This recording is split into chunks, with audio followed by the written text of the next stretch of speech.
Hera e dytë në Kukës për Partinë Socialiste është një rezultate edhe më dërmues ndaj kundërshtarit të vetëm koalicionit Bashkë Fitojmë. Në zgjedhjet e përsëritura, kandidati i PS-s Albert Alila i thelloi diferencën ndaj Emri Vatës, kandidatit të Demokratëve mbështetës të Sali Berishës.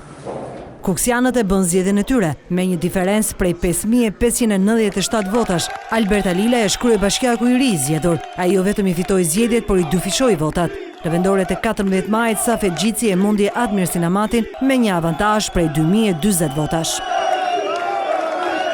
4 muaj më pas dhe me gjithë vitit skandalin seksual për të cilin ish kryebashkiaku i Kuksit, Safet Gjici është i arrestuar dhe në burg për akuzën e korrupsionit, PS-ja doli më e fortë. Kuksianët ja besuan sërish punët e pushtetit vendor, kandidatit e Edi Ramës dhe jo atij të Sali Berishës.